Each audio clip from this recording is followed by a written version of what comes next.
자, 동그라미 4번 대성충당금 옆에다가 이렇게 적어주세요. 미리 우는 거. 미리 우는 거. 미리 울어두는 겁니다. 자, 보통요 회사를 운영을 하다 보면 사장님이 돼서 회사를 운영하다 보면은요 내가 외상으로 판 거래처들한테 그 돈을 외상값을 당연히 고스란히 다 받아야 되는데 그러지 못하는 경우들이 많이 있어요.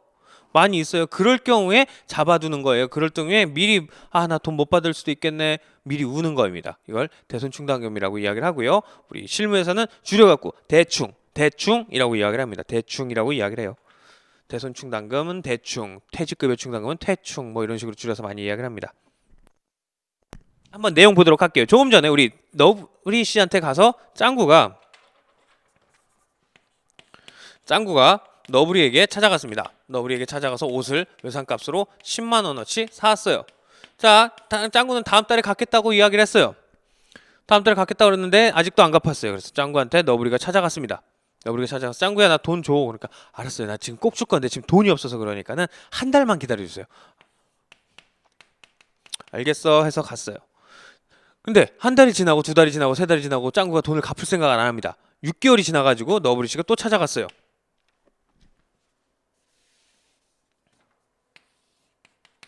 6개월 뒤에 찾아갔더니 짱구야 나 돈 준다고 그랬잖아. 10만 원 돈 필요해. 왜 안 갚니? 빨리 갚아. 그러니까 알았어요. 내가 진짜 갚을게요. 진짜 갚을 테니까는 조금만 시간 주세요. 한 달만요. 그래서 진짜 너브리가 억울하면서 이제 갔습니다. 집에 갔다가 또 다음 달이 됐는데 돈을 안 갚아요. 7개월, 8개월, 9개월, 10개월, 1년이 됐어요.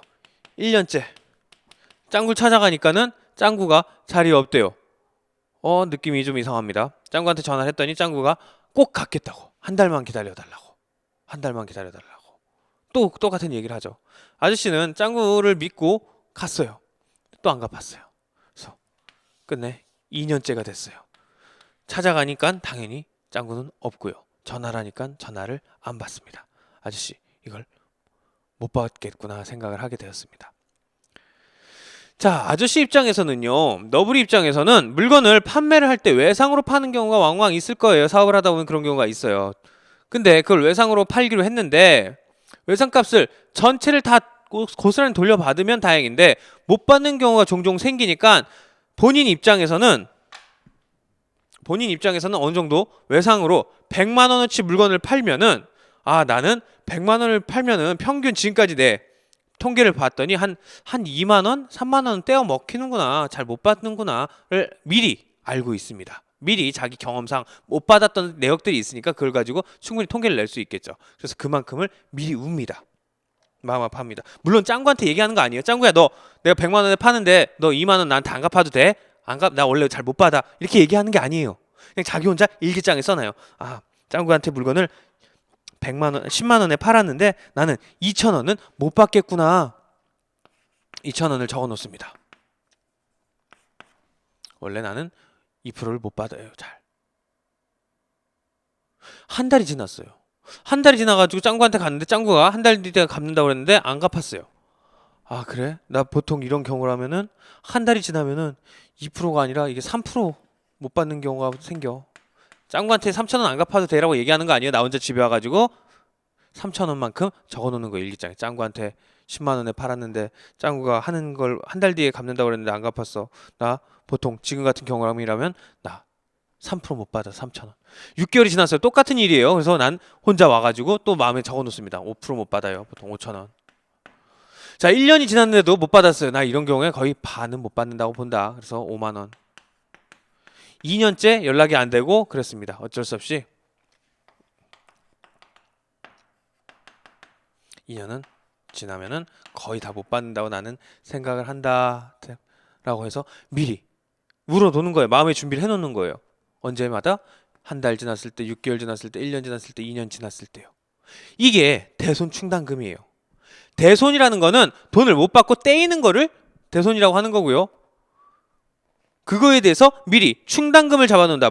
미리 우리가 어느 정도 얼라운스라고 얘기하는데 미리 우리가 예상을 해놓는 돈을 잡아놓는다 해서 대손 충당금입니다. 자, 밑줄 치면서 설명을 또 드릴게요. 페이지 89페이지. 자, 밑줄이요. 모든 채권을 100% 회수하기는 쉽지 않다. 채권자의 사정, 파산, 재해 등으로 인하여 재무제표에 계상되어 있는 채권은 어느 정도 회수 불가능한 위험을 가지고 있다. 자, 계속해서 밑줄입니다. 일반 기업회계 기준은 재무상태표상 매출 채권을 회수 가능한 금액으로 표시하도록 하고 있다. 무슨 말이에요?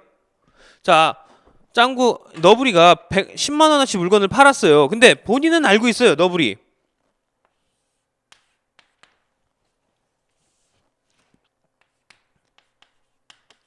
너구리 회사에 본인은 알고 있어요. 10만 원을 외상으로 팔면은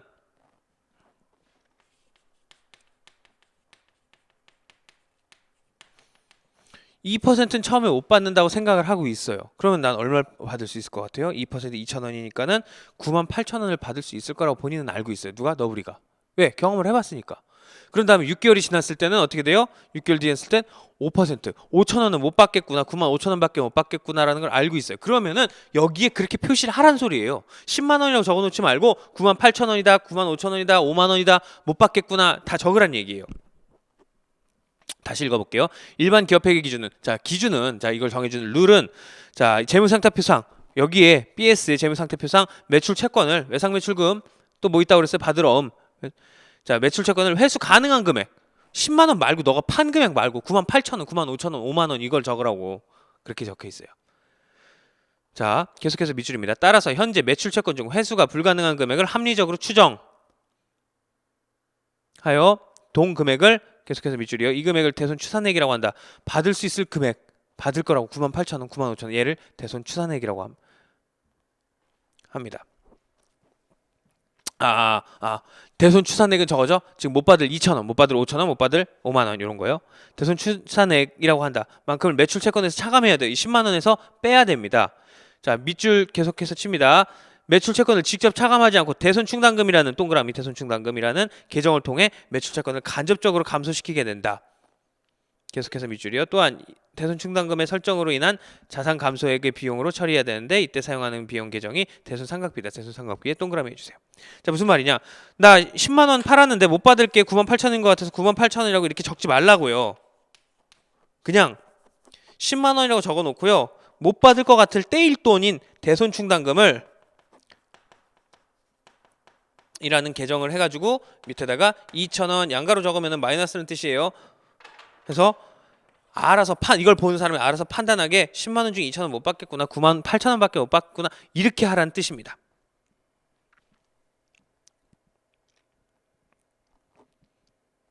자, 밑에 대손 충당금을 산정하는 방법 표를 보도록 하겠습니다. 박스요. 자, 읽어볼게요. 밑줄 치지 마세요. 대손 충당금을 설정하기 위해 대손 추산액을 합리적으로 산정해야 된대요. 당연히 못 받을 거 합리적으로 산정을 해야겠죠.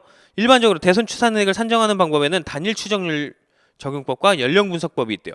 단일 추정률법 그냥 하나의 퍼센트로 그냥 다 때려버리는 거예요. 나 받을 돈 여기도 있고 저기도 있는데 난 보통 1% 못 받아, 2% 못 받아 해서 그걸 정하는 겁니다. 그래서 옆에 단일 추정률법 적용법 해서 일률적으로 1%라고 적어주세요. 일률적으로 1%, 일률적으로 1%. 보통 일률 1%를 실무에서 많이 쓰고 있습니다.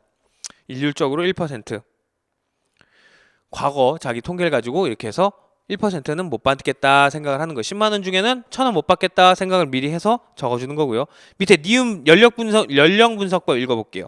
기말의 채권 잔액을 상환 기일의 경과 정도에 따라 몇 단계로 분류해서 각 분류 단계별로 대손 추정률을 산정하여 대손 예상액을 산정하는 방법이다. 물론 오래된 매출 채권일수록 어떻게 해요? 못 받을 확률이 높겠죠?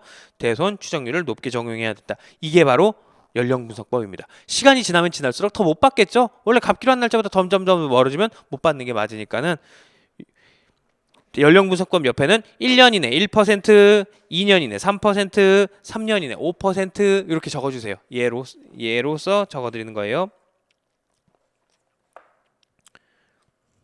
1년 이내 1%, 2년 이내 3%, 3년 이내 5% 이런 식으로 년이 지나갈수록 해가 지나갈수록 더 높게 잡는 겁니다.